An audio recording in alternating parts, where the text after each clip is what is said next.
Hey, good evening, everybody. So today we are moving to chapter 2, part B. For this part A, anyway, I've done something on part A, just a recap and all that. But without wasting much of our time, let us move to part B. Part B. So, chapter 2, part B. So, it has been interesting tutorial all the while. So, based on the network, computer network frame, so minaz-abi IT training is in partner with computer, and we do the training basically on the computer network. And at the end of the day, if you are interested to get the certifications, you are welcome because you are using the same syllabus, the same curriculum. So I remain myself. It will be Abiodun, IT coordinator. I teach network course, and then my Oga, that is my uh, partner, which is Dom Thielen. It has been a wonderful, it has been a great blessing to my life, including his impartation as far as networking is concerned. I will always give him the appraiser for the fact that he is the kind of instructor that want the young instructor to grow. So we are highly wonderful, and this is the picture beside me. He's also a professional, a cyber security instructor as well. Moving on, going back to the topic, today we are talking about copper cable and connectors. Copper cable and connectors. So in networking, you discover that we are talking about the data transmissions. We talk about wireless and wire. So the wired one, that is what we are talking about. And part of the wired one, we talk about copper cable and then their connectors. So with this now, there is a structure behind it. So you have the copper cable is known as unshielded twisted pair cable, which is UTP. So the untwisted twisted pair cable is well known and is what we use mostly in copper cable. So in the process, we are going to explain details and we are going to understand what we are talking about. So from the slide behind, I like to read my slide so that you get what I'm saying clearly. In the structure, you have it contains two to one on 1,800 pairs in the plastic jack. So that is the container.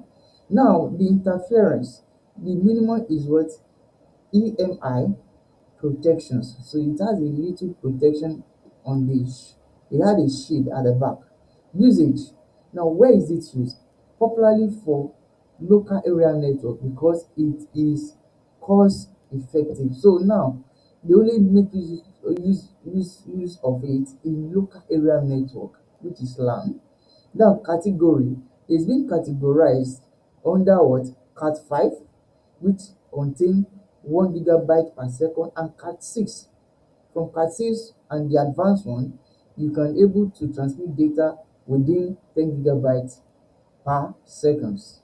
Now installation, avoid sharp bend. So when the copper gets burnt to transmit information, there will be a kind of interference and attenuation. So that is the problem that make it to avoid sharp bend. Now, keeping away from EMI, that is interference source like magnets and all the likes. Moving to the second slide. So unshielded twisted pair cable, which is XTP. So the structure, from the structure now we have something to learn. It has twisted copper wired, conductivity shielded. So when we are doing the practical, because I'm going to go for the practical of this, because this is the foundation of physical layers, and we are going to practicalize. We are going to see what we do to get all these things. Now the interference, it is AMI, which is with protections and reducing crosstalk. See, is the two problem we have. So the interference That is crosstalk. When two wire cross each other, that's what we call crosstalk. Usage: high interference area and sensitive data transmission. Category: so we have just mentioned that it's from Cat 5e to Cat 6 and Cat 7. Presently there's Cat 8, which is used for data center. Installation, like what we just repeat ourselves about, to carefully handle and avoid sharp bend. So that is just some of these usage, and I love this slide. He was able to give you in a very short format and straight answer. Now, Ethernet connectors. Under these Ethernet connectors, we have two images. We have the RJ11. The RJ represents registered jack, and we have the second one, which is RJ45. So the RJ45, the RJ11 contains 6 position, 4 connectors, and is meant for phone and modem. The RJ45 contain 8 position, 8 connectors, and mostly is meant for what? Networking, and it can transmit a data of 10 gigabytes per seconds. So this, you can see the difference between two of them. So that is how you can differentiate those connectors. So in we are still proceeding. So this is part of my slide. I've do the introduction earlier. So this supposed to be part C. Sorry for this. So this supposed to be part C. I think I will do that later on my next slide.